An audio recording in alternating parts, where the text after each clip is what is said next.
Aleluia. Meus irmãos, boa noite, paz do Senhor. Você está feliz com Jesus? Diga glória a Deus. Que bom, irmãos, que alegria, satisfação imensa poder retornar a esta casa mais uma vez, poder estar aqui na Assembleia de Deus Tempo Central, no Alto da Bonança 1, e rever tantos amigos que eu tenho aqui nesta casa, e sempre muito bem recebido, a minha esposa, sempre muito bem tratado, e é uma alegria muito grande. Eu vim cumprir alguns compromissos lá na cidade, aqui, na cidade do Cumbuco, 2 dias, congresso de senhoras, e lá era sexta e sábado, e eu deixei o domingo para que pudéssemos estar aqui, e amanhã já estamos retornando, mas uma alegria muito grande. Deus abençoe pastor Gilmário, um amigo, um irmão. Deus abençoe sua esposa, sua família, seus filhos, os demais pastores aqui, o santo ministério da minha retaguarda, obreiros aqui dessa casa, tantos amigos que eu tenho aqui. Eu vou tentar ir falando no meio da mensagem, porque se eu falar um ou outro, aqui é Edberto, que é meu amigo, tem tantos aqui, está ali o Derison, e tantos, se eu for falar, eu posso acabar esquecendo-me de alguém, Um eu não posso deixar de falar, que é Bruno. Se eu não vier, ele fica com raiva. Se eu não vier pregar aqui, ele disse que corta o dedo e aí acabou a amizade. Então, para não ter problema, eu vim.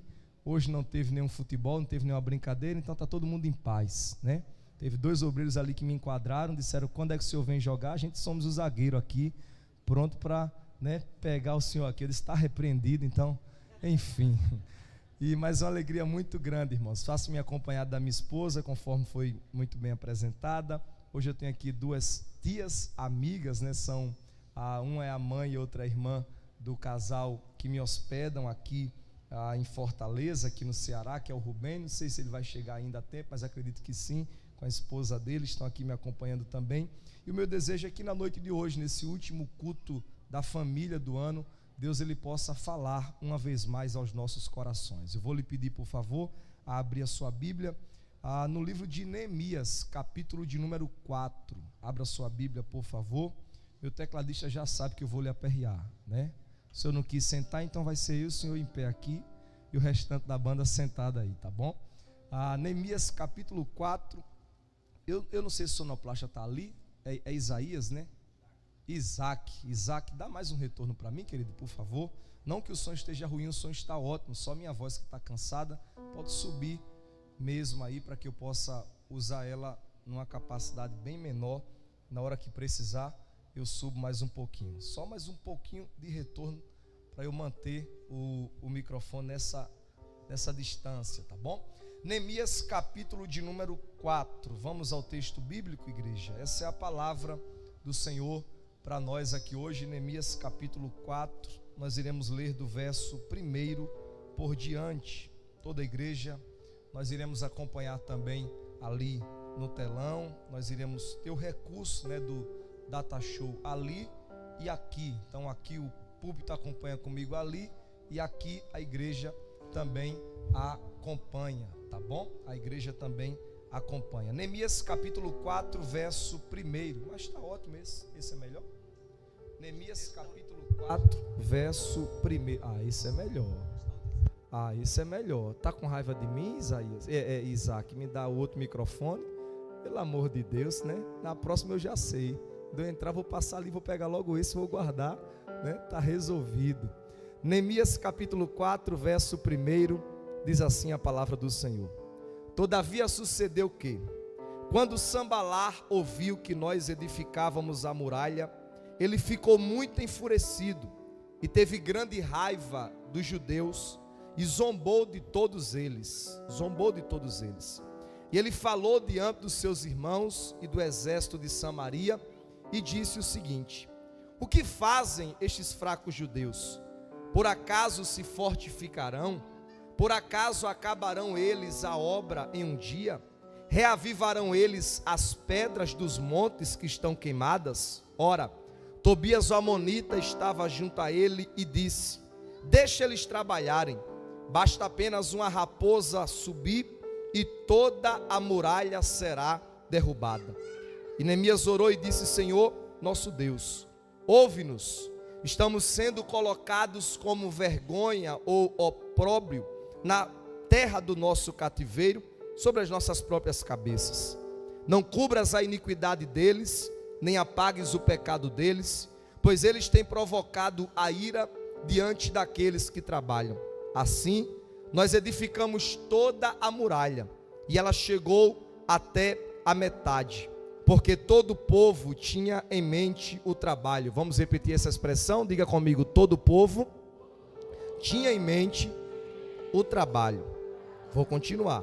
Porém sucedeu que, quando Sambalá, o Sambalate, Tobias, os árabes, amonitas, asdonitas, ouviram que as muralhas estavam sendo erguidas e começando a ser fechadas, eles ficaram muito enfurecidos, e todos conspiravam para lutar contra Jerusalém e impedi-los. Todavia, nós fizemos uma oração ao nosso Deus. Fizemos uma o que, igreja? Oração. E nos posicionamos. E o que mais? Posicionamos contra eles, de dia e de noite, por esta causa. E Judá diz: desfalecem-se as forças daqueles que trabalham, de modo que sozinho não conseguiremos terminar a muralha. E os adversários diziam: eles não saberão, eles não verão.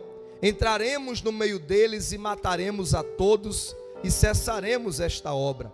E vindo os judeus que estavam do outro lado, disseram a nós o seguinte: de todos os lugares eles lutarão contra nós. Por isso eu coloquei nos lugares altos e baixos da muralha famílias reunidas, com espadas, com lanças, com arcos. E eu olhava e dizia a eles: não temam, não tenham medo, porque o Senhor é grande e terrível, e Ele lutará por vossos filhos, vossas filhas, vossos irmãos e vossas casas. Vamos repetir essa parte final desse verso 14. A gente tem aí o texto na tela, e nós iremos dizer a partir do lembrai-vos, tá bom? 1, 2, 3, toda a igreja em uma só voz. Lembrai-vos do grande e temível Senhor, e pelejai pelos vossos irmãos, vossos filhos, vossas filhas, vossas mulheres e vossas casas. Diga amém. Deixa a sua Bíblia aberta, precisamente Neemias capítulo 1, tá bom? Neemias capítulo 1. Olhe bem para mim aqui e me preste a sua atenção. Eu particularmente sou um amante da palavra de Deus. Claro, falando uma linguagem bem natural, e vocês terão maturidade para entender o que eu vou dizer aqui agora. Isso para mim inicialmente seria, numa visão bem natural mesmo, ossos do ofício, como um pregador, como alguém que constantemente está pregando, um pastor, mas que na prática basicamente um evangelista, ou seja, sou pastor ordenado, mas na minha prática diária eu basicamente exerço o ministério de um evangelista, pregando constantemente. Eu tenho como obrigação, e eu digo isso entre aspas mesmo, estudar a palavra de Deus, mas tirando essa visão natural, essa visão até mesmo daquilo que eu seria, entre aspas, obrigado, ainda que não fosse, a partir do momento que eu começasse a estudar, ou qualquer pessoa começa de fato a estudar a palavra de Deus, não tem como não se encantar. A palavra de Deus, ela é um livro encantador, ela é, e eu digo isso sem medo de errar, e diria isso na frente de qualquer cientista, de qualquer área que seja, um cientista político, um cientista da tecnologia, ou até mesmo um doutor ou um PhD em gramática ou literatura, em algum tipo de língua. Eu diria facilmente e defenderia que a Bíblia, ela é o maior livro da história. Você pode ir na biblioteca do Cairo, no Egito, você pode ir na biblioteca de Londres, você pode ir na biblioteca de Nova York, onde são referências de quantidade de livros que tem ali, os maiores e melhores livros da história, e nenhum deles vai se comparar à Bíblia Sagrada. A palavra Bíblia significa biblos. Daqui a pouquinho, eu não sei se aqui em Fortaleza há essa cultura, mas eu acho que até uma vez eu preguei aqui, em um final de semana que comemorava-se o dia da Bíblia, se eu não estou enganado. E daqui a pouquinho nós vamos comemorar, eu acho que semana que vem, na verdade já já é a semana de comemoração da Bíblia. Então, a palavra Bíblia vem de biblos, significa um conjunto de livros, um compilado de livros. E a Bíblia, ela é encantadora do ponto de vista literário, ela é encantadora do ponto de vista da organização, ela é encantadora do ponto de vista de quem escreveu ela. É um livro escrito por 40 homens diferentes, ou seja, 40 mentes diferentes, 40 cabeças diferentes, e mesmo assim escrita em diversos tempos, em diversas épocas, Antigo Testamento, Novo Testamento, as divisões de tempos que ela vai abranger. Mesmo assim, a palavra de Deus, ela continua tendo ali sua coerência, tendo ali sua coesão. Algumas frases são atribuídas à Bíblia, e eu vou dizê-las aqui agora, e eu gosto demais delas. Por exemplo, uma delas é a frase do reverendo Billy Graham, quando ele vai dizer assim: a Bíblia é mais atual do que o jornal que vai sair amanhã. E é verdade, essa frase ela é eterna, ela é etérea. A Bíblia, de fato, ela é mais atual do que o jornal que vai sair amanhã. Há coisas que para nós serão novidades, e na Bíblia já está escrito. Por incrível que pareça, pouca gente sabe disso, a Bíblia fala até de avião, por incrível que pareça. Há uma menção profética em Isaías que diz que no futuro os pássaros teriam janelas. Imagina o que é pássaro para ter janela, é um avião. Então é uma metaforização e ao mesmo tempo uma linguagem profética, a Bíblia já antecedendo o tempo. Então nunca se imaginou isso e a Bíblia já antecedia.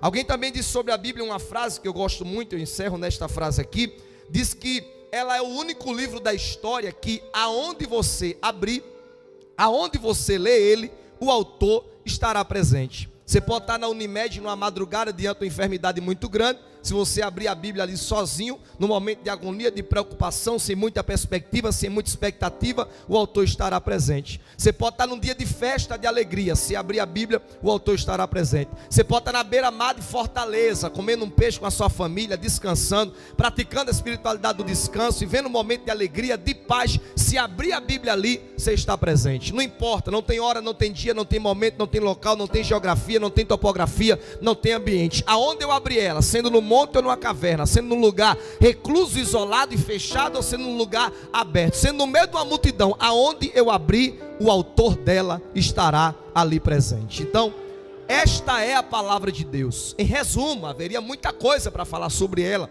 haveriam codinomes a dar sobre ela: infalível, inefável.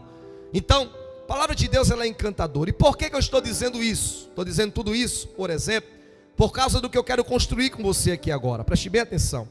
Vai chegar um dia aqui, ou na verdade vai chegar não, já chegou, que o pastor Gilmário, um dos pastores aqui, um dos obreiros, alguém que veio de repente pregar, vai pregar na Bíblia Sagrada um texto, e o cerne da mensagem vai ser muros. Você já está vendo aí no telão.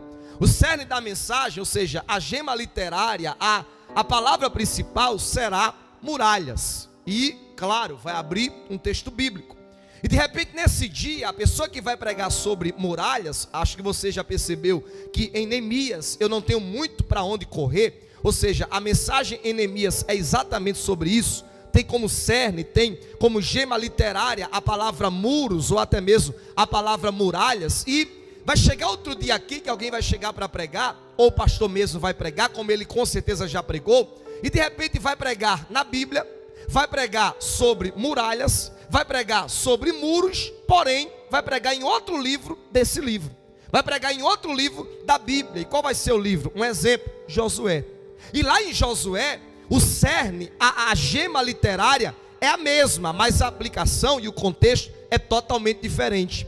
Qual é a aplicação de Josué concernente a muralhas? A aplicação de Josué é simples, é básica e é direta. O quê? Haverá momentos da vida que obstáculos se levantarão, que dificuldades virão, que problemas baterão na porta, que situações aparentemente impossíveis e irresolvíveis se levantarão contra você, mas se Deus lhe der uma ordem, você obedece e pode ir. Por quê? Porque a despeito do tamanho da muralha, a despeito do tamanho da guerra, a despeito do tamanho do obstáculo, a despeito do tamanho do objetivo que estiver à sua frente, se Deus chama, Ele capacita, você derruba, você passa, você vence, você chega, a despeito do que tiver à sua frente. Então, sobre muralhas em Josué, os senhores irão pregar em outro dia e vai dizer que a aplicação principal é que Deus pode nos ajudar. A quê? A derrubar. Vamos lá? Deus pode nos ajudar a quê? Deus pode nos ajudar a quê? Isso é aonde? Em Josué. Mas hoje aqui, a mensagem para esse último culto da família não é em Josué. É na mesma Bíblia, é no mesmo livro, mas é em outro livro, dentro desse livro que eu estou resumindo ele aqui. E a mensagem hoje é em Neemias. E se em Josué a mensagem é para levantar, em Neemias a mensagem é diferente. Aliás, se em Josué a mensagem é para derrubar, em Neemias a mensagem é diferente. Em Neemias a mensagem é para quê? Para levantar. E a Bíblia ela tem esse encanto, ou seja, haverá dias da nossa caminhada, haverá dias da nossa história, haverá momentos da nossa vida que a mensagem vai ser esta, que o tempo vai ser este. Tempo de quê, pastor? De derrubar. Tempo de quê, pastor? De avançar. Tempo de quê, pastor? De superar. Tempo de quê, pastor? De vencer. Tempo de quê, pastor? De chegar a despeito de, ou seja, independente de, mas haverá momentos também, e quem sabe no final do ano é bem propício para isso, para a gente parar, avaliar, perceber e observar onde é que tem brecha, onde é que está caído, onde é que está derrubado, onde é que está queimado, onde é que está destruído, onde é que está vazando, onde é que está expugnável, e dizer: Senhor, se o Senhor quiser, eu estou aqui disposto a quê? A levantar muros, a recuperar segurança, a recuperar paz e trazer para a minha vida, para a minha casa e para a minha família um novo tempo de segurança e de estabilidade de Deus preparado para nós. Então a nossa vida ela acontece, Adilberto, nessa tensão. Haverá momentos que nós iremos estar derrubando muralhas, e haverá momentos que nós iremos estar o quê? Levantando muralhas. Mas diga para o seu irmão aí de forma bem pedagógica, para ele não esquecer. Diga assim, ele diga: mais hoje. Não, quem me é gato, grite e diga: mais hoje. A mensagem não é para derrubar. Diga ele: hoje, nesse último culto da família, diga ele: a mensagem é para levantar os muros. Diga a ele: é para fortalecer as defesas. Diga a ele: é para se estabelecer em paz. Pastor, por que levanta muro? Porque muro levantado, tua casa vai ter paz. Muro levantado, tua família vai ter paz. Muro levantado, teu casamento vai ter paz. Muro levantado, teus filhos vão ter paz. Muro levantado, teu ministério vai ter paz. Muro levantado, tua vida financeira vai ter paz. Muro levantado, a tua empresa vai ter paz. Muro levantado lá naquele trabalho onde precisa de produção, onde precisa de uma mente boa, de uma mente tranquila para trabalhar, você vai ter paz. O inimigo não reina, o inimigo não entra, o inimigo não toma conta. E as bênçãos de Deus, como foi cantada aqui hoje, ela se estabelece sobre a tua casa, a tua família e a tua história. Então hoje a mensagem é essa: o que, pastor? Tempo de reconstrução. Reedificando ou reerguendo muros, para depois edificar portas. E aí diante disso nós estamos diante de Neemias. Em Jericó a muralha era impedimento, em Jerusalém a muralha é proteção. Nesse meio tempo começa o livro de Neemias, e quando começa Neemias está num contexto pós-cativeiro. Pastor, o que é o pós-cativeiro? O pós-cativeiro é depois do pior período da história de Israel. 70 anos de dor, 70 anos de muita humilhação, 70 anos que esse povo outrora gozara do favor de Deus e vivera das delícias que Deus preparou para ele. Agora, por desobediência própria e por trilharem seus próprios caminhos, vão serem entregues na vontade permissiva de Deus nas mãos da Babilônia, comandada por Nabucodonosor. 70 anos de dor, de humilhação, de derrota. Quando Nabucodonosor vem, a primeira coisa que ele faz em Jerusalém é derrubar os muros, ou seja, é literalmente baixar as defesas daquela cidade, e o povo é levado. 70 anos se passa do cativeiro, esse povo retorna restaurado por Deus. Deus levanta Ciro. Você basicamente conhece a história. E esse povo agora, quando retorna restaurado por Deus, Deus começa a trabalhar. Claro, eles reconstroem o templo do Senhor, eles edificam o templo, mas passa-se muito tempo e ninguém se atenta para aquilo que era mais importante. Passa-se muito tempo e ninguém, numa linguagem bem popular, me permita ela aqui agora, se liga naquilo que é para se ligar. O que? Os muros. Não adiantaria nada um culto bom sem os muros edificados. Não adiantaria nada um culto erguido, um culto bem estabelecido, a glória da segunda casa de fato acontecendo, sem os muros estarem erguidos. Por quê? Porque com muro defasado é vulnerabilidade. Com muro defasado ou expugnável, o inimigo poderia entrar a hora que quisesse, poderia reinar a hora que quisesse. E aí, nesse meio tempo, muitas pessoas vão chegar, muitas pessoas vão passar por Jerusalém, muitas pessoas vão levar uma vida normalmente dentro ali de uma naturalidade em Jerusalém. E aí, 142 anos depois, quantos anos, igreja? 142 anos. Deus vai levantar Neemias. O livro dele se baseia basicamente no final do Antigo Testamento, aproximadamente 430 anos antes de Cristo. E agora este homem que era copeiro, este homem que era uma espécie de chefe de cozinha e ao mesmo tempo garçom, ele começa a se incomodar com o cenário de Israel. Ou seja, até então sabia-se muito bem, os muros precisam ser levantados, mas ninguém se dispõe, ninguém se levanta, ninguém se acorda, ninguém diz eu vou, ninguém diz eu vou fazer, ninguém diz eu vou agir, ninguém diz eu quero me dispor. Até que esse homem resolve se dispor, esse homem resolve se levantar, esse homem resolve dizer para Deus, claro, silenciosamente: Senhor, eis-me aqui. E é nessa hora que Deus diz: ah, meu filho, se você está querendo, eu quero também. Se você se dispõe, eu vou te capacitar. Se você se dispõe, eu vou te levantar. E eu acho interessante porque Neemias estava diariamente servindo vinho, mas estava triste. Diariamente servindo vinho, mas estava sem força, estava sem alegria, estava sem ânimo. E de repente Deus disse: mas você quer? Eu quero. Então às vezes a única coisa que eu preciso para mudar a história de uma nação, para mudar a história de uma casa, para mudar a história de uma família, é simplesmente alguém que levante a mão e diga: Senhor, eis-me aqui. Senhor, eu estou disposto. Mas eu sou pequeno, não tem problema não. Deus, quando quer fazer uma grande obra, grave bem isso aqui, Deus, quando quer fazer uma grande obra numa casa, numa família, numa igreja, no bairro, numa sociedade, geralmente Ele não procura a qualidade. Por quê, pastor? Porque geralmente quem tem muita qualidade tende a se achar, tende a achar que pode, tende a achar que é. E Deus não chama capacitado, mas Ele capacita quem Ele chama. Quem dá qualidade é Ele, quem levanta é Ele, quem constrói o know-how é Ele, quem dá o gabarito é Ele. É por isso que às vezes Deus está dizendo no culto da família como esse: olha meu filho, olha minha filha, é você que eu quero levantar para mudar a história da tua casa,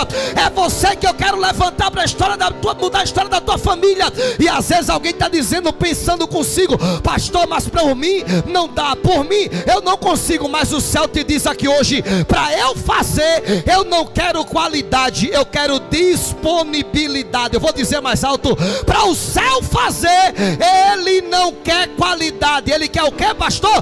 Disponibilidade. Eu quero mudar, disponibilidade. Eu quero quebrar cenários, disponibilidades. Eu quero tampar brechas, disponibilidade. Tem alguém disponível aqui hoje? Tem alguém pronto para dizer para Deus hoje: Senhor, eis-me aqui, eu estou pronto, eu quero. E assim diz o Senhor: se você quiser, eu quero. Se você se levantar, eu faço. Se você se dispor, eu lhe dou recurso para isso. Olha para alguém, para ele não esquecer, diga a ele: para quem quer. Não, quem me é gato, gente. Até figurinha o Edberto já fez sobre isso. Diga a ele, diga: para quem quer restaurar. Diga mais alto: levantar, fazer e viver um novo tempo de Deus para a sua vida. Diga ele: tudo começa com a disposição. Pergunta ele aí com respeito e carinho, diga ele: você quer? Ah, pastor, é na minha família, está longe. Pergunta a ele: você quer? Ah, pastor, é naquela empresa. Pergunta a ele: você quer? Ah, pastor, é naquele trabalho. Pergunta a ele: você quer? Pastor, eu quero, mas não tenho como. Eu não perguntei o que você tem, eu estou perguntando com todo respeito: você quer? Pastor, mas eu não tenho recurso. Eu não vim, Deus não veio perguntar o que você tem, Ele veio perguntar hoje, nesse domingo 1 de dezembro, qual é a sua disponibilidade. Quer? Pergunta para alguém aí: você quer? Quer? Então diga para ele: Deus também está querendo. Diga, eu estou sentindo uma graça aqui hoje. Mão levantada, recebe essa palavra. Eu vim dizer para alguém que hoje Deus está querendo restaurar, mudar, fazer, agir e te preparar para um novo tempo dele na terra. Deus está querendo.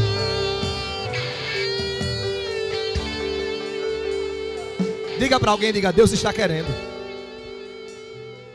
Pastor, mas não dá. Deus está querendo. Você quer? E quais são os caminhos de restauração? Primeiro, já acabei de dizer. Anote aí. Diga comigo, diga: para restauração, disposição. Pastor, eu quero tampar as brechas da minha família. Disposição. Pastor, quero restaurar meu casamento. Disposição. Pastor, quero trazer meu filho de volta. Estou perdendo meu filho para a internet. Disposição. Pastor, estou perdendo minha família. Disposição. Pastor, minha empresa está quase fechando. Disposição. Pastor, minha vida financeira esse final de ano está bagunçada e eu sou dizimista fiel. Disposição. Senhor, eis-me aqui. Só isso.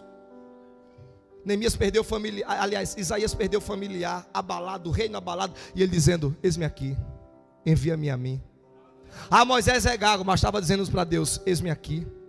Jeremias, meu Deus, a família não estava nem para a mensagem dele, mas ele estava dizendo: Senhor, eis-me aqui.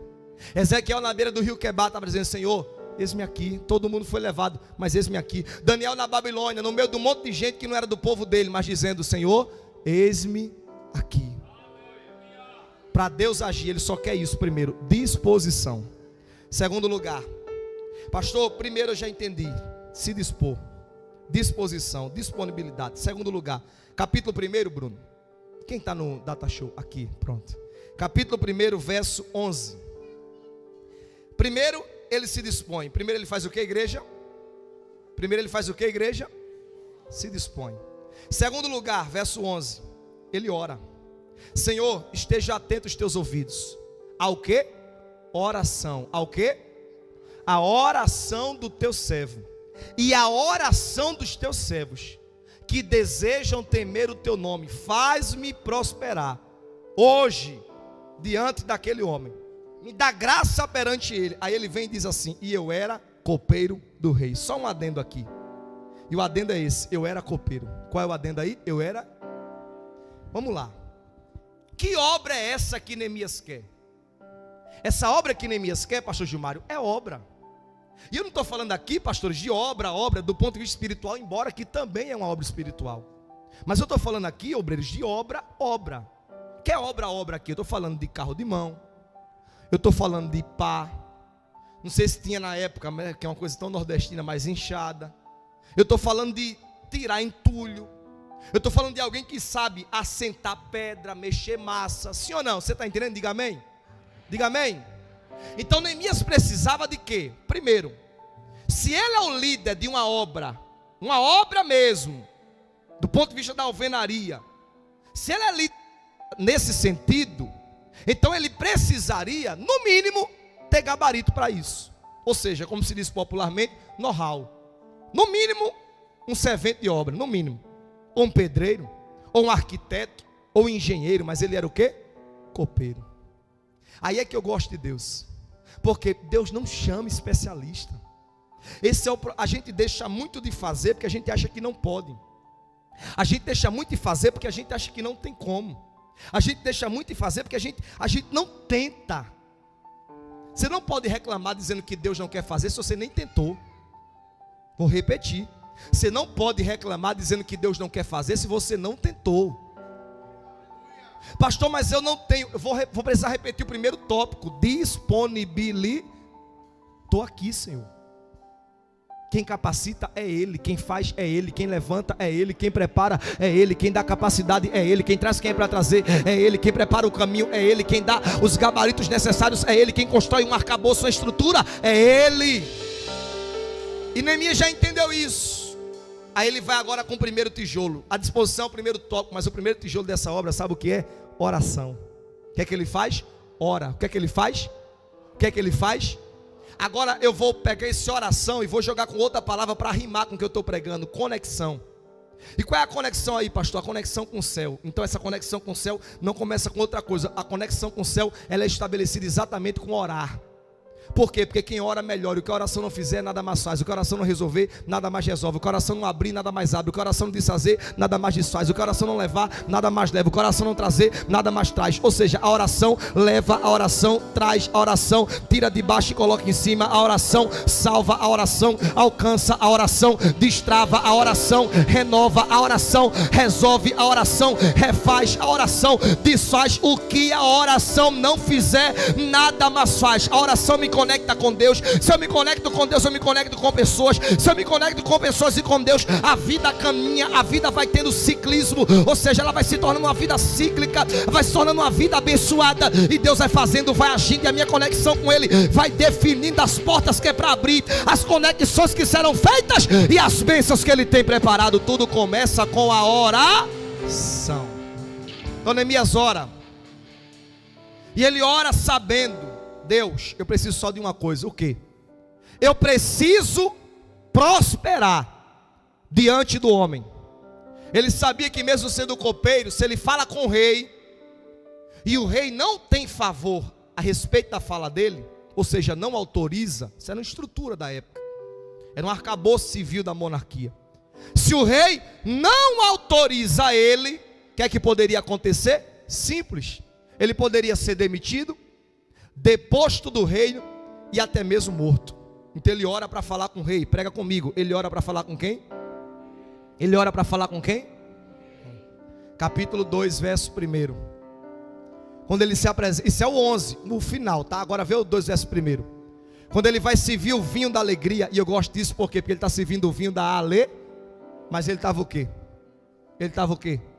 E a nossa vida acontece nessa tensão também, principalmente quem tem ministério. Às vezes a gente está servindo alegria e a gente está o quê? Triste.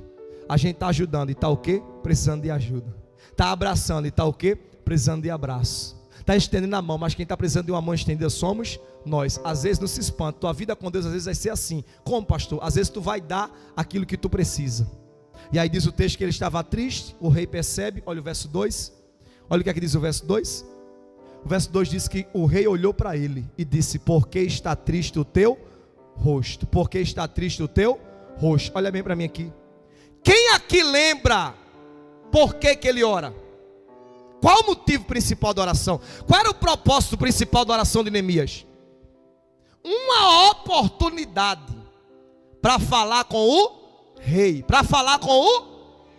Mas a oração é tão forte que não é ele que fala com o rei, é o rei que fala com... Você entendeu isso aqui? Pastor, eu estou querendo muito network para 2024, aliás 2025. Pastor, eu estou precisando de conexões no meu trabalho, no meu ministério, nisso, naquilo. Olha bem para mim aqui. O que vai determinar as tuas conexões externas é a tua conexão interna, você e Deus. Não entendi, pastor. A oração, ela acelera o processo. E eu vim profetizar algo para a tua vida em 2024. Pastor, o que é que o senhor veio profetizar? Levanta a mão mesmo sem saber, eu vou profetizar. Pastor, vai ser carro? Não. Vai ser bênção financeira? Agora não. Vai ser uma vitória grande? Agora não. E o que é, pastor? Eu vim profetizar que 2024 para a tua vida será um ano de oração, um ano de conexão com Deus, um ano de mais intimidade. E eu lhe garanto, meu irmão, lhe garanto, minha irmã, não por mim, mas pela palavra que eu estou pregando e a fidelidade dela a ela mesmo, que se você orar, Deus vai acelerar processos, vai levar o que é para levar, vai trazer o que é para trazer, vai fazer o que é para fazer. Por quê? Porque o que a oração não fizer, nada mais faz. Ora, diga para alguém, diga ele, 2025, diga alto, diga 2025, se Jesus não voltar, diga ele, será o ano que tu mais vai orar, que tu mais vai ser crente. Cadê o glória, meu irmão? Estou profetizando bênção.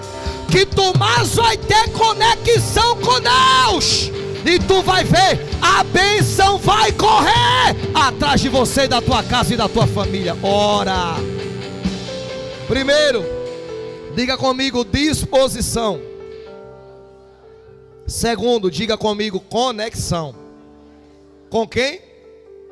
Deus. Terceiro, capítulo 2, verso de número 11 por diante. 2 e 11. Olha o que diz o texto. O rei deu a ele autorização. Você entendeu? Diga amém. O rei deu a ele as licitações, as cartas. Está aqui o recurso, o cheque. Vá lá, compre, faça, chame, pague, trabalhe. Ele prepara tudo e começa a obra. Capítulo 2, verso 11. Olha o que diz o texto.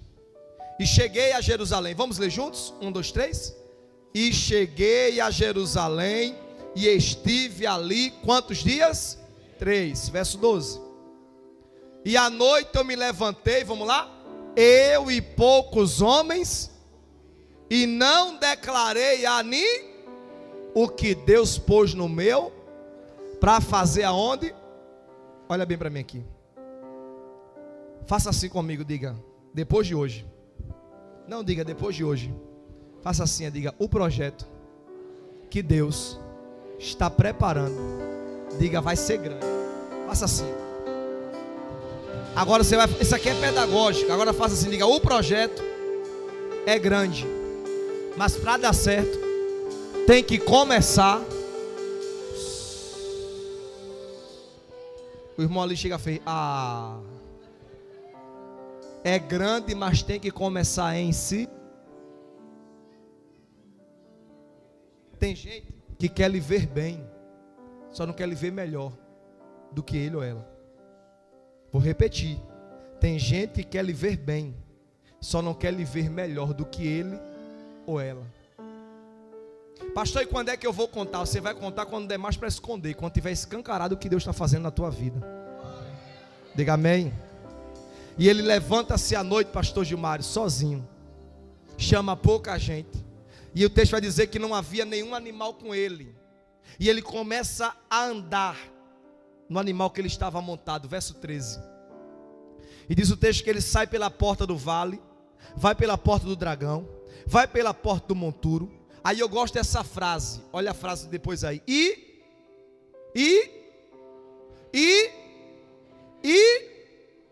O quê? Que estavam o quê? Fendidos. Meu teclado quer ler ou quer tocar? Toca, ele está tão ligado na mensagem que tem hora que ele para ali lendo. É bom assim. E contemplei os muros que estavam o quê? Fendidos, ou seja, queimados, e as portas consumidas pelo fogo. Verso 14. E passei pela porta da fonte, o tanque do rei, não havia nem lugar para passar com o animal, ou seja, diga comigo, estreito. Agora verso 15. E à noite eu subi pelo ribeiro, contemplei o muro, virando a porta do vale, assim voltei. Eu vou deixar esse texto aí na tela, e eu quero que você chute aqui qual é a palavra-chave. Chute aí qual é a palavra-chave. Pode chutar. Aqui é pedagógico, a gente aprende juntos. Aí, irmã, a senhora acertou de primeira. A palavra-chave aqui, pastor Gilmário, é a palavra contemplar. Ou dentro do próprio texto, contemplei. Pastor, quer contemplar? Olhar. Pastor, quer contemplar? Avaliar. Escute isso aqui hoje não é mensagem itinerante não. Isso aqui é mensagem pastoral. Isso aqui é direção para a tua vida. Não é para tu voar não, é para colocar os pés no chão. É para se preparar para um tempo de Deus de verdade. É para fazer valer essa palavra e ter efeito realmente na tua vida. Está na hora de dar um basta nesses ciclos que não mudam, nesses ciclos de derrotas, nesses ciclos que continuam do mesmo jeito. Parece que está bem, mas não está. Mas pastor, está tudo em paz. É paz de cemitério, ou seja, é paz sem luta, é paz sem problema, mas é paz que o diabo gosta. Não, meu irmão, está na hora de incomodar o inimigo, está na hora de se levantar e está na hora de fato de viver o que Deus tem para a tua vida, viver o que Deus tem para a tua casa, viver o que Deus tem para a tua família. E é por isso que eu vim aqui hoje debaixo dessa direção, para dizer para homens e mulheres aqui hoje: se prepare, porque é tempo de reerguer muros e edificar portas. Então, primeiro, disposição. Segundo, conexão. Terceiro, o contemplar aqui eu vou falar em outra palavra. Qual?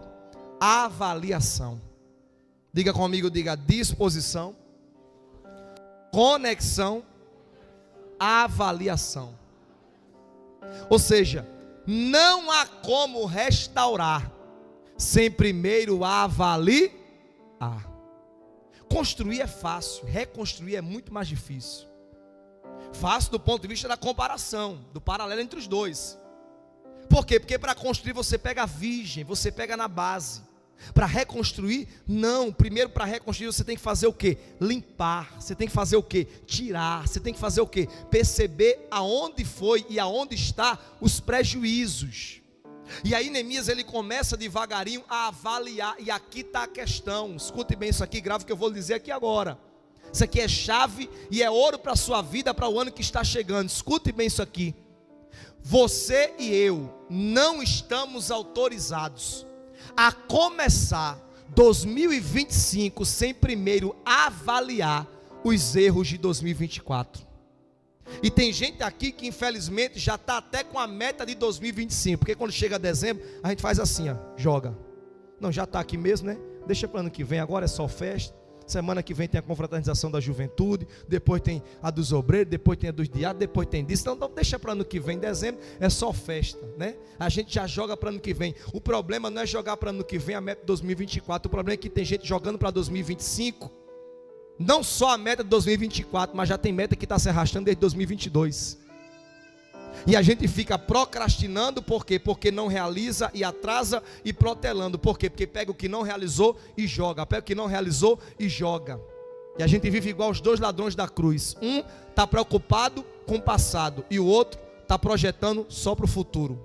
Enquanto isso no meio tem Jesus. Jesus dizendo, tem vida hoje. Meu filho, não é amanhã não, é hoje que você vai estar comigo no paraíso.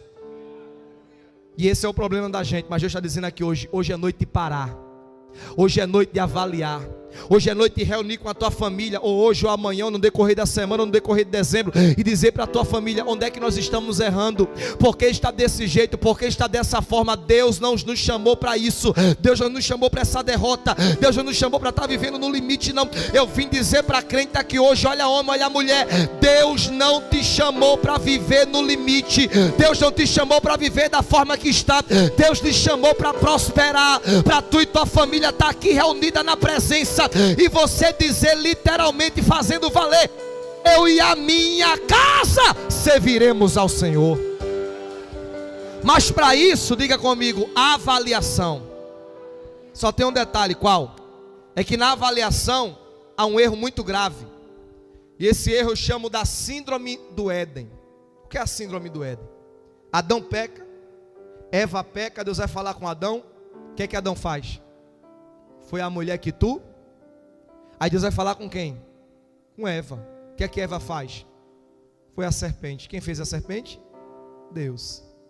Se a serpente dentro da naturalidade falasse, estava se transferindo até hoje. Ah, foi o gato, foi o cachorro, até a barata ia sobrar para ela. Ah, foi a barata. E aí ia ficar transferindo até hoje. Pastor, não entendi qual é a síndrome do Éden. Transferência de culpa.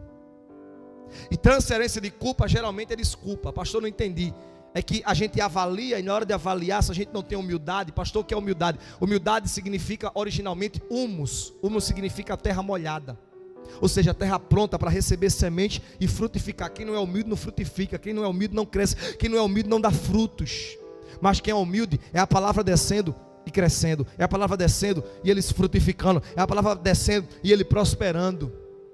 E aí nessa avaliação, olha bem para mim aqui, nesse silêncio eloquente mesmo, nessa avaliação, a gente começa a perceber onde está o erro. E aí é que está o problema. Por quê? Porque a gente começa a apontar. Não, mas está assim, a culpa é do marido. Está assim, a culpa é da esposa. Está assim, às vezes até para o pastor sobra. Rapaz, eu estou fazendo tudo certo, não está dando, né? Então será que é meu pastor? Será que é Deus? Né? Está travando? É. E a gente vai transferindo, né, pastor? Alguém tem que defender o pastor, né? E a gente vai transferindo, a gente vai colocando, é para um, é para outro, e vai jogando. E o que é isso, pastor? Transferência de culpa. E transferência de culpa é desculpa. E olha bem para mim aqui. Desculpa vem acompanhado de duas palavras, culpa e des. Des na língua portuguesa é prefixo de contrariedade. Tudo aquilo que eu coloco des se torna contrário. Ou seja, alinhado, desalinhado. Você entendeu? Construído, desconstruído. O contrário, des é contrariedade. Agora, desculpa no reino de Deus com relação à culpa não anula a culpa. Desculpa na língua portuguesa anula a culpa, mas no reino de Deus, desculpa não anula a culpa. Por quê? Porque no reino de Deus a única forma de anular a culpa não é desculpa. A única forma de anular a culpa é perdão. Pastor, e como é que eu anulo culpa? Você anula a culpa colocando os pés do cordeiro. Você anula a culpa colocando diante dele. Você anula a culpa colocando, se prostrando para ele. Você anula a culpa dizendo, Senhor, eu não posso, mas tu pode. Eu não tenho, mas tu tem. Eu não sou, mas tu é. Eu não consigo, mas tu consegue. Por isso que João Batista vai dizer, eis aí o cordeiro de Deus que tira o pecado. Pecado ali, na língua original, no grego, significa, sabe o que? A culpa. Ou seja, toda vez que o diabo vinha apontar, toda vez que o diabo vinha dizer qualquer coisa, toda vez que o diabo vinha falar não tem problema, eu vou colocar nos pés do Cordeiro. Pastor, eu já errei com a minha esposa já errou comigo, filhos, eu já errei na criação, eu já errei nisso, eu já errei naquilo. Tem problema não, coloca nos pés do Cordeiro. Por quê? Porque nos pés da cruz, nos pés do Cordeiro, bondade e misericórdia te seguirão todos os dias da tua vida. Culpa não se resolve com desculpa, culpa se resolve com perdão. Diga amém. E geralmente quem é bom de desculpa nunca vai ver o que Deus tem para a vida dele. Nunca. Então primeiro, diga comigo, diga conexão. Aliás, disposição, conexão, avaliação. Terceiro e penúltimo, para a gente caminhar, para poder encerrar, diga comigo, coragem. Pastor, coragem é capítulo 2, põe aí na tela, querida, por favor, e o verso número 17. Pastor, eu já orei. Pastor, eu já avaliei. Pastor, eu já tive a conexão com Deus. Pastor, eu já me dispus na presença dele. E agora, pastor, capítulo 12, verso 17, olha o que diz o texto aí na tela. Então eu disse a esses homens: vejam como nós estamos, Jerusalém está assolada, as portas estão queimadas ao fogo, mas venham, vinde e edifiquemos o muro, e não sejamos mais um opróbrio, ou seja, não sejamos mais uma vergonha. Você está vendo o que está sendo dito aí? Neemias avaliou e está dizendo: olha, o diagnóstico é esse, mas venham. Diga comigo, diga depois. Diga mais alto, diga depois de avaliar, agora é a hora de chamar todo mundo e dizer: coragem. Coragem para quê, pastor? Para saber que não vai ser fácil, mas não é impossível. Diga glória. Coragem para quê, pastor? Para saber que é melhor um passo dado do que nenhum passo dado. Coragem para quê, pastor? Que é melhor um passo pequeno, mas caminhando para o que Deus quer para a minha vida, do que ficar parado e prostrado. Ah, pastor, mas é passo curto. Não tem problema, vá dando passos de fé, e Deus vai fazendo no tempo dele, na hora dele, do jeito dele, da vontade dele, devagarinho. Coragem. Venham. Aí eu gosto dessa frase: para que não sejamos mais vergonha. Para que não sejamos mais o quê? Vergonha. Diga para o seu irmão, diga: você está. Diga mais alto, diga: você está autorizado a não aceitar a vergonha na sua casa, na sua família, na sua vida e para os seus filhos. Pastor, com base em que o Senhor está dizendo isso? Está aqui, ó. Venham e não sejamos mais uma vergonha. Deus não chamou tua casa para vergonha, diga amém. Deus não chamou tua família para vergonha, diga amém. Olha que ele chama e diz: venham. Vamos para o próximo verso, 18. E o texto vai dizer que eles disseram: então lhe declarei, conforme a mão de Deus me foi favorável, e o que o rei tinha me dito.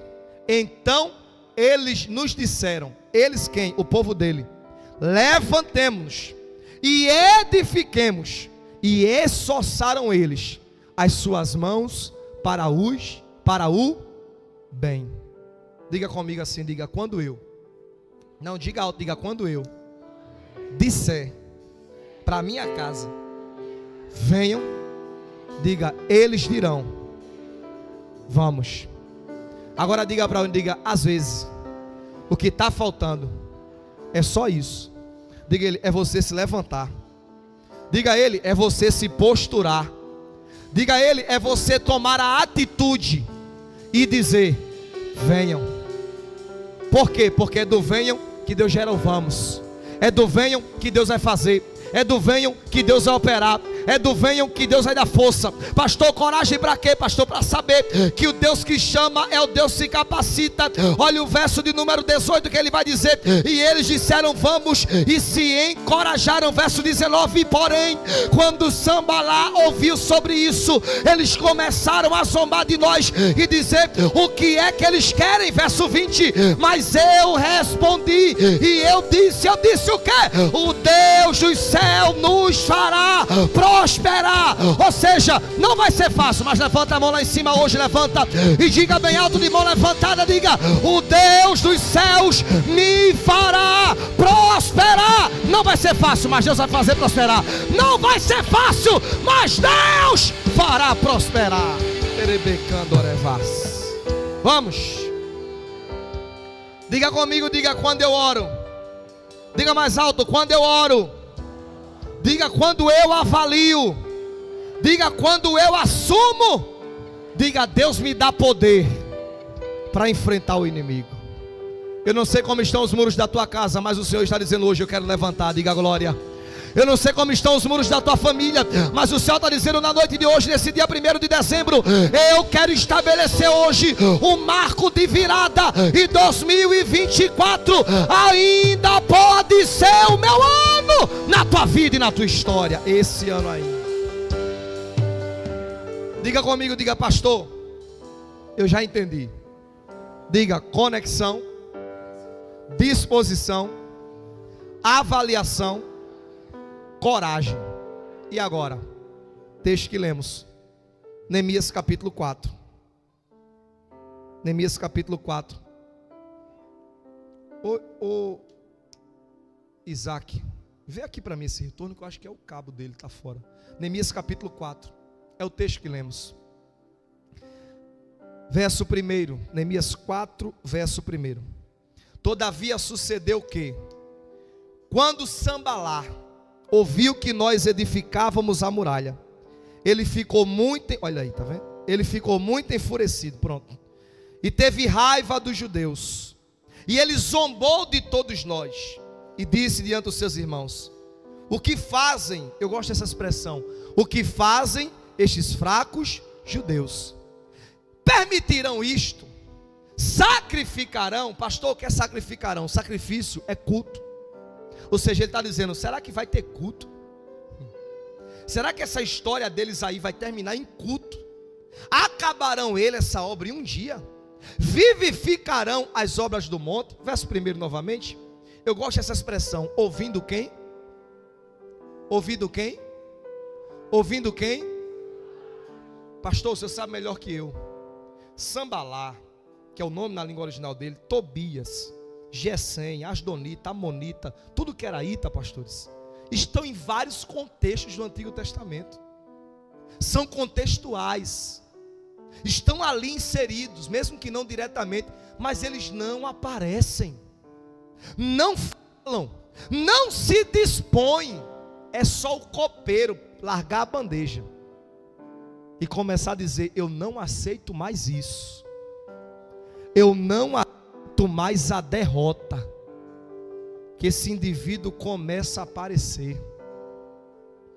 Último lugar, pastor, tudo isso até agora foi muito bom, Deus instruindo, orientando, falando. E aí? E aí que a última parte que precisamos entender para aplicar essa mensagem finalmente é: tenha consciência da oposição. Ou seja, não será fácil. Vai se levantar Sambalá, Tobias, Gesem, Asdonita, Amonita, e às vezes dentro de casa, e às vezes dentro de vós, dentro do ciclo familiar, vai estar ali. E aí, pastor? Coragem. Ah, pastor, mas eu queria a paz. Só se for paz de cemitério, essa aí eu não quero.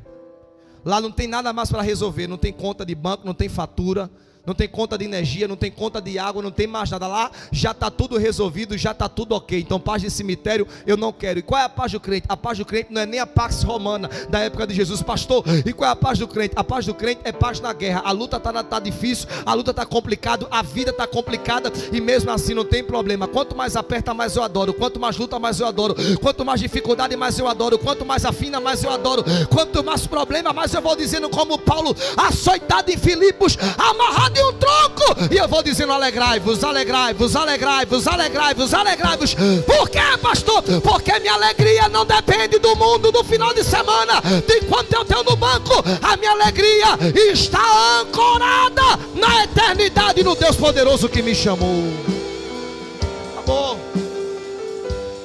Diga comigo, diga: conexão, oração, avaliação, coragem, consciência do inimigo. E aí, pastor? E aí que Neemias disse no texto que lemos: venham e vamos terminar a muralha. 52 semanas depois, ó.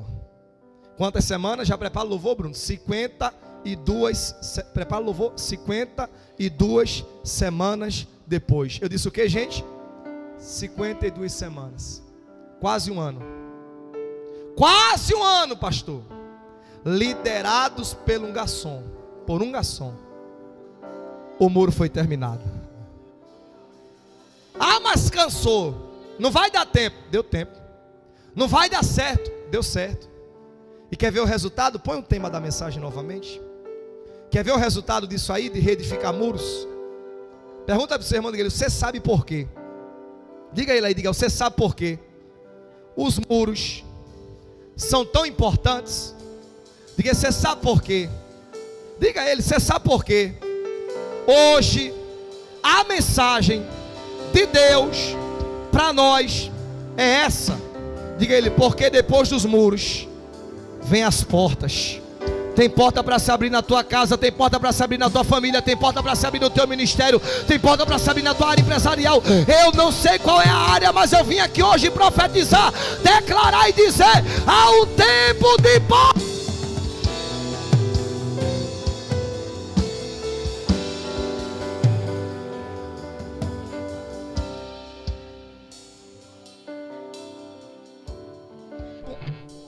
Chegou um tempo de portas abertas. Pastor, por que o muro? Diga comigo: porque depois do muro. Diga alto: porque depois do muro vem as portas. Esse é o problema. A gente quer primeiro a porta e não quer ajeitar o muro. Aí entra ano, sai de ano, fecha ciclo, entra ciclo e tudo continua do mesmo. Mas ainda bem que Deus trouxe hoje essa palavra para dizer para você: vamos levantar esse muro, vamos tampar essas brechas, vamos ser humildes para não estar transferindo culpa para ninguém. E se tiver culpa, vamos colocar no pé do Cordeiro. Por quê, pastor? Porque no final, capítulo 12, verso 27, no final, eu quero que você veja na sua Bíblia aí, capítulo 12, verso 27, 12, 27, e a gente canta. 12, 27. Olha a epígrafe desse verso 27. A epígrafe, o título. O que é que tem dizendo aí, obreiro, no título do verso 27? Aumenta o teclado. O que é que tem dizendo no título do verso 27? A dedicação dos muros. Não, você falou muito calmo. Daquele jeito, pregador. Vai, incorpore aí agora o pregador. A dedicação dos muros. A dedicação dos muros. A dedicação de quê? A dedicação de quê? Dos muros. A dedicação de quê? Dos muros. Pastor, o que é dedicação? No Antigo Testamento, dedicação é culto. Dedicação é o quê? Dedicação é o quê? Olha o verso 27. E na dedicação dos muros de Jerusalém, mandaram buscar os levitas de todos os lugares, a fim de trazê-los para Jerusalém e fazerem a dedicação, ou seja, fazerem o culto com a ale. E o que mais? E o que mais? E o que mais? E o que mais? E o que mais? Harpas. Pastor, não entendi. É que o muro que estava na metade e foi trabalhoso, foi terminado. E quando foi terminado, querendo alguém ou não, deu tempo, deu certo e teve culto. Vou dizer de novo: deu tempo, deu certo e teve culto. Ah, vou falar mais alto: deu tempo, deu certo e teve culto. Ah, pastor, mas vai ser trabalhoso. Vai dar tempo, vai dar certo e vai ter culto. Ah, pastor, mas tem muita oposição. Vai dar tempo, vai dar certo e vai ter culto. Ah, pastor, mas eu estou cansado. Mas hoje tem força, hoje tem renovo, hoje tem graça, hoje tem presença. Hoje o céu te sacode e te diz: minha filha, meu filho, vai dar tempo, vai dar certo e vai ter culto. Vai dar tempo, vai dar certo e vai ter culto. Vai dar tempo, vai dar certo e vai ter culto. Aí, não é retórica exagerada de pregador, está aqui, ó. Não é arrobo de pregador, está aqui. Manda chamar os levitas. Pergunta para esse irmão e diga ele: se eu fosse você, diga a ele, diga: se eu fosse você, eu já comprava. Não, diga alto, diga, se eu fosse você, eu já comprava até uma roupa nova e guardava. Se for obreiro, eu guardava até um terno novo já. Pastor, não entendi. Diga a ele: é porque Deus vai fazer. Diga: e quando Deus fizer, você não pode, diga a ele, correr o risco de dizer: nem roupa para isso eu tinha. Então já compra a roupa logo, já vai guardando a roupa, porque eu vim profetizar e declarar que vai dar tempo, vai dar certo, vai ter culto e vai ter festa. Vai dar tempo, vai dar certo, vai ter culto e vai ter festa. Vai dar tempo, vai dar certo, vai ter culto e vai ter festa. Vai dar tempo, vai dar certo, vai ter culto e vai ter festa. Um ano depois, liderados por um garçom, o muro foi terminado. Pastor, por que edificando portas? Capítulo 12 vai dizer, depois você lê em casa, que quando começaram aquele culto, o culto foi adentrando pelos muros. E a cada lugar do muro, meu pastor, você sabe melhor do que eu, uma porta. 12 portas abertas. Quantas portas? 12. Eu não gosto muito de fazer essas conjecturas, que eu tenho medo de ferir texto. Mas está chegando 12 meses já. E quem sabe para cada mês Deus tem uma porta para a tua vida. 12 porta do estreito, porta de Ananael, torre de Ananael, porta do forno, porta de Davi, porta do peixe. Cada porta um significado: fartura, multiplicação, bênção duplicada. E eles iam, porta de Efraim, que significa bênção duplicada. Daqui a pouco o caminho enlargueceu. Eles lembraram do estreito, lembraram de cada momento. E no final das contas, deu tempo. Diga bem alto, diga: deu tempo, deu certo, teve culto e teve festa. Agora pegue na mão de alguém, a gente já canta. Balance a mão dele aí, balance. O louvor entra comigo, pelo amor de Deus. Balance a mão dele aí, balance. E diga a ele: se prepare. Diga a ele: porque não foi solar. Diga a ele: vai ser na sua vida também. Diga a ele: vai dar tempo. Diga a ele: vai dar certo. Diga a ele: vai ter culto. E diga a ele: vai ter festa. Aplauda o Senhor, canta. Eu poderia estar em qualquer outro lugar, mas tua glória me atraiu. Fique em pé, igreja. Tua presença me atraiu. Tentei me esconder, com medo de não viver, mas tua glória me atraiu. Bora, Bruno. Tua presença me atraiu. Canta, igreja, vai! É que a sarça pegou fogo e não se consumiu, e a voz que saiu dela um dia me atraiu. E o meu coração queimou até que descobriu que o dia com tua glória vale mais que mil. É que a sarça pegou fogo e não se consumiu, e a voz que saiu dela um dia me atraiu. E o meu coração queimou até que descobriu que um dia com tua glória, um dia com tua glória vale mais que mil. Você vai levantar a mão para o céu hoje e vai dizer que está atraído pela presença dele, e vai dizer que está tomado por ele. Cante. Eu poderia estar em qualquer outro lugar. Canta com a tua família. Mas tua glória me atraiu. Tua presença me atraiu. Tentei me esconder, com medo de não viver, mas tua glória me atraiu. Tua presença me atraiu. Canta alto da bonança, canta.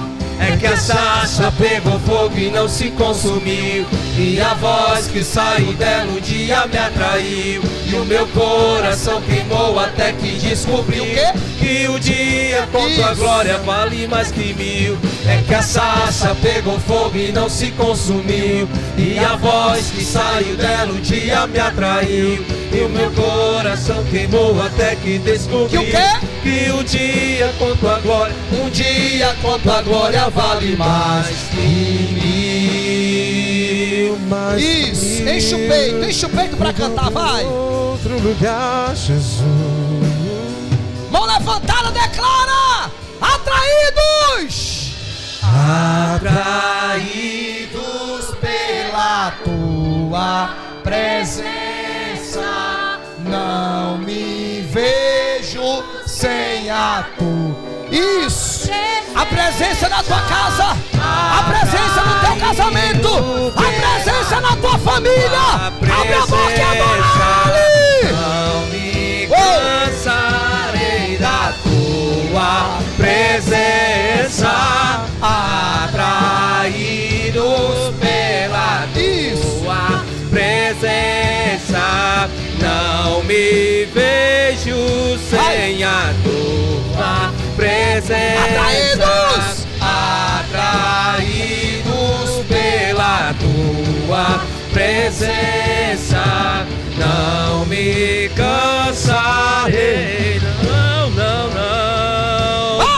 É que a sarça pegou fogo e não se consumiu, e a voz que saiu dela um dia me atraiu, e o meu coração queimou até que descobriu que um dia com tua glória vale mais que mil. É que a sarça pegou fogo e não se consumiu, e a voz que saiu dela um dia me atraiu, e o meu coração queimou até que descobriu que um dia com tua glória, um dia com tua glória vale mais que mil. Ô glória, você pode aplaudir o Senhor, continua tocando. Pergunta para alguém, diga assim, você viu a quantidade de portas? Diga a ele, é isso que Deus quer fazer na sua vida. Agora bata assim com respeito, diga assim, ele depende de você. Olha, ele quer bater assim, hein? Bora? Diga a ele, depende de você. Diga a ele, conexão, disposição, avaliação, coragem e consciência do inimigo. E no final, vai dar tempo, vai dar certo, vai ter culto. Você viu aí, teve culto lá, não vai ter aqui? Pastor, que culto é esse? Culto é ação de graça. Compra roupa, vai por mim, deixa guardado. Quando alguém disser, que roupa é essa aqui? É do meu culto em ação de graça. Compra roupa. Os irmãos não gostou muito não foi dessa ideia não, né? Porque aí tem, tudo é a gente que paga, né, pastor? Aí, se a família toda for comprar roupa, né? Só a família Gomes, meu Deus do céu, haja roupa. Dá para virar o mês de uma loja aí de lucro, de tanta roupa que tem para comprar. Compre a roupa. Amém? Olhe bem para mim aqui. Deus quer promover uma grande festa na sua vida. Relacionamentos, negócios, família, não sei qual é a área.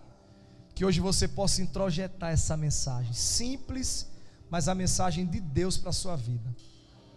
E que você possa sair daqui hoje inexpugnável. Que você possa sair daqui hoje indefasável. Que você possa sair daqui hoje com as defesas erguidas e restabelecidas. E pronto para viver um novo e um grande tempo de Deus para a sua casa. Eu quero perguntar nessa noite, já estamos encerrando, se há alguém em nosso meio.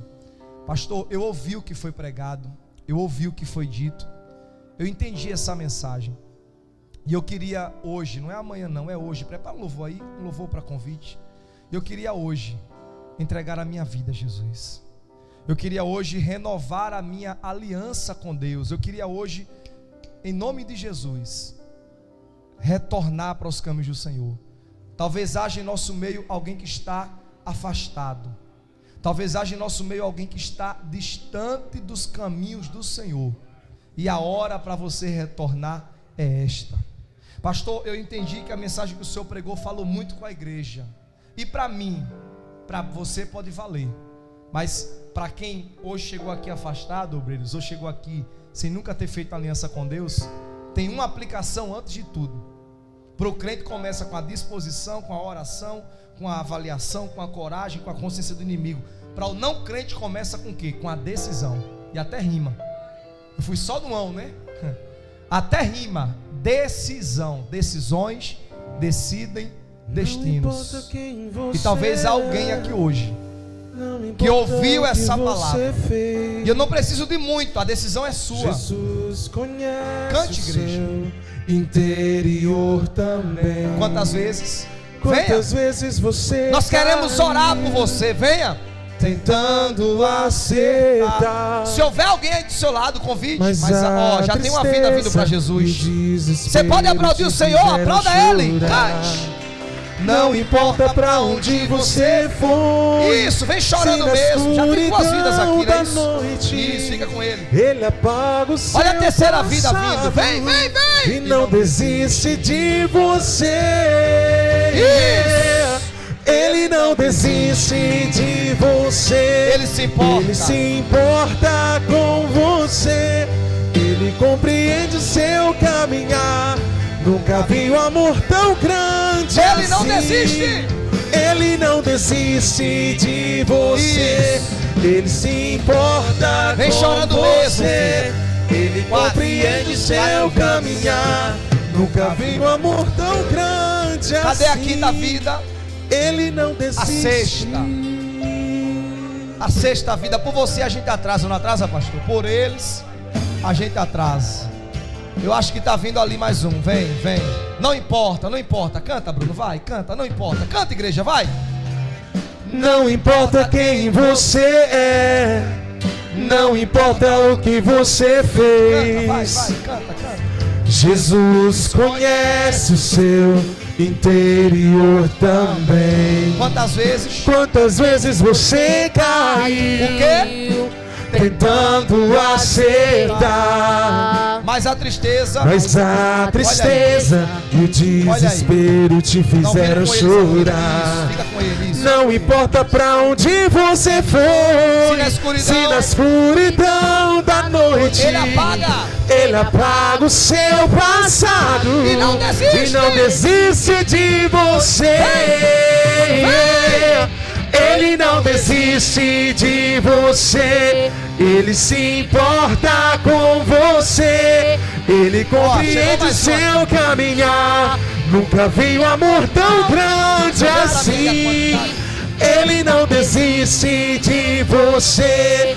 Ele se importa com você. Ele compreende o seu caminhar. Nunca vi um amor tão grande assim. Ele não desiste. Ele não desiste. Aí dá tempo de você vir, venha. Ele não desiste. Culto da família do ano. Olha, tem um jovenzinho vindo ali chorando, vem. Tá bom, vamos lá. Vem. Não importa pra onde você foi. Se na escuridão da noite Ele apaga o seu passado. Dá tempo, vem. E não desiste de você. Vem apagar o muro. Ele não desiste de você.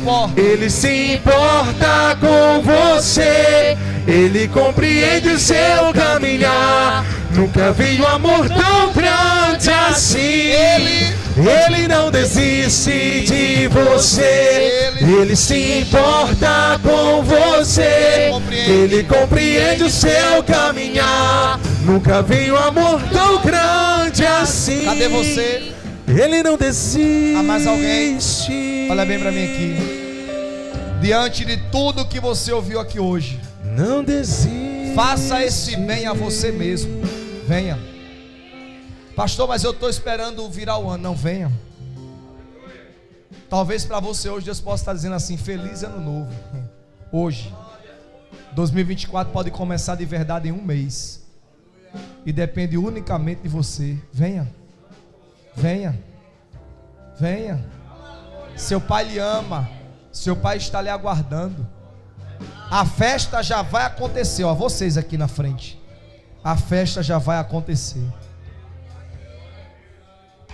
Pensa numa sensação ruim, você vê uma festa acontecendo, querer ir e não ir, ou querer ir e não poder. Aqui você pode estar querendo vir e pode vir. Está aberto. Há mais alguém? Há mais alguém? Há mais alguém? Há mais alguém? Há mais alguém? Eu vou orar. Posso orar, pastor, por eles? Estenda as mãos para cá, igreja. Olha que coisa linda. O último culto da família do ano. Nós iremos orar também por uma jovem aqui que pediu oração por uma moça da sua família, um adolescente. Iremos entregar a vida dessas pessoas, os que estão voltando e os que estão se decidindo. Senhor, como igreja, feche os seus olhos. Aqui estão os teus filhos nessa noite. Nós queremos declarar hoje em nome de Jesus que tudo aquilo que o diabo preparou contra a vida deles, arquitetou, macomunou, montou, caia por terra em nome de Jesus. Escreve o nome de cada um deles no livro da vida. Restaura sentimentos, emoções. Trata a família, essa família que foi apresentada aqui hoje, a família da jovem, da irmã que está aceitando e da jovem que está talvez em casa. Nós declaramos também um tempo de libertação. Que tua graça alcance, que o teu favor alcance, que tua bênção alcance. Perdoa o pecado ou os pecados de cada um deles. É assim que nós te entregamos essas vidas em tuas mãos, em nome do Pai, do Filho e do Espírito Santo. E a igreja diz: aplauda ao Senhor pela vida deles. Dá um abraço neles aí. Amém, igreja? Amém, igreja? Diga ao seu irmão, diga ele entendeu o recado. Diga ele recado não, diga ele entendeu a mensagem. Diga a ele, ó, para ele não esquecer, diga a ele disposição, conexão, avaliação, coragem e consciência do inimigo. E no final, vai dar tempo, vai dar certo, vai ter culto. Eu vou acrescentar um, tá? Vai ser rápido e vai ter festa. Diga amém. Aplauda o Senhor. Tome seu assento. Só um minuto. Obrigado, meu tecladista. No final eu vou pagar o lanche. Final do ano que vem. Eu não terminei a frase, né? Olha bem para mim, igreja. Tome seu assento. Só um minuto. A igreja já está terminando o culto. Você entendeu o que foi pregado? Diga amém. Eu posso lhe fazer um pedido? Diga amém. Quem aqui lembra de onde eu sou? Paraíba, gente, é longe. Amanhã eu viajo 10 horas aproximadamente, com as paradas, né? Da 8h30, 9 horas, mas com as paradas chega até 10 de viagem. Eu vim só atender 5 convites, 2 que estavam me agendando, e separei a igreja de amigos para poder estar, bem selecionado mesmo, e uma alegria muito grande poder estar aqui hoje. Mas olhe bem para mim aqui, quem me acompanha sabe que eu vivo exclusivamente para o ministério e do ministério. Tudo que eu tenho, tudo que eu visto, eu e minha casa, minha esposa, nós dependemos exclusivamente da obra. Então dependo de ofertas voluntárias que eu recebo das igrejas, de irmãos, e também dos meus materiais. Talvez na próxima aqui, pastor, já vou chegar aqui com os 2 livros, eu creio, estou caminhando aí para concluir. Mas enquanto isso, eu quero pregar na sua casa, no seu celular, no seu carro. Um pastor não tem um carro, eu estou profetizando, diga amém. Enfim, quem pegou, pegou. Vou dizer de novo, no seu carro, diga amém. Pastor, como é que o senhor vai pregar? Ou como é que o senhor vai continuar pregando? Você sabe, quem me acompanha aqui, das vezes que eu vim, eu sempre trouxe. Eu tenho sempre um material novo de algumas pregações. Antigamente eu tinha muitos DVDs.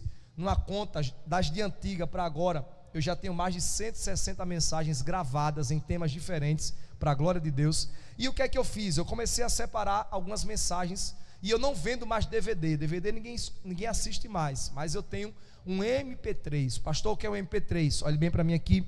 É um CD de arquivo. No DVD era uma pregação. No MP3 tem 10 pregações. Quantas pregações? 10. São mais de 10 horas de pregação, como aqui você ouviu aqui hoje.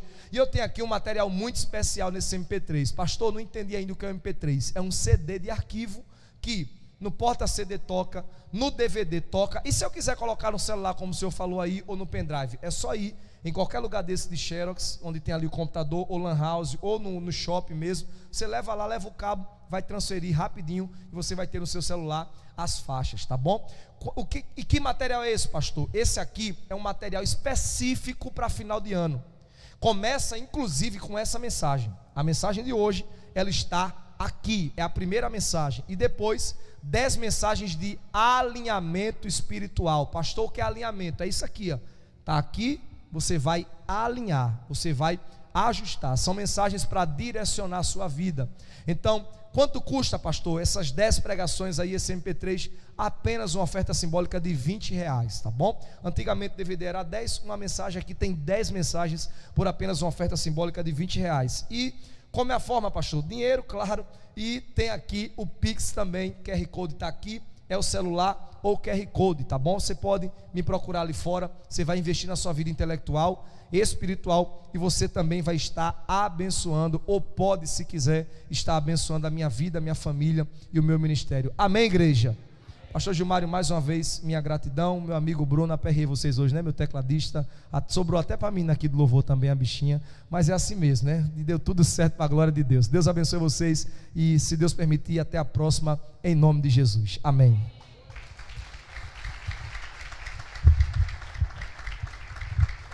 Aleluia. Meus amados, vamos ficar de pé, nós vamos já agradecer o Senhor, agradecer aqui o pastor Eric por mais esse momento abençoado, né, de termos ele ministrando aos nossos corações aquilo que Deus tem posto no seu coração. Os irmãos, passe ali, adquira o material, abençoe a vida, o ministério deste homem de Deus. Assim você estará participando de um ministério que tem abençoado vidas, né, no Brasil inteiro. E ele sempre que vem ao Ceará, a gente faz essa conexão e ele arranja um jeito de estar por aqui, né? O Bruno sempre faz essa ponte e ele, né, coloca a gente nessa agenda e a gente se sente muito feliz pela disposição dele estar conosco aqui, né? Vamos orar e agradecer o Senhor, né, por esse momento especial. Sua esposa sempre acompanhando, né? Deus abençoe, em nome de Jesus. Pai, nós queremos louvar o Teu nome, agradecendo-Te por essa noite abençoada, por esse momento feliz na Tua presença.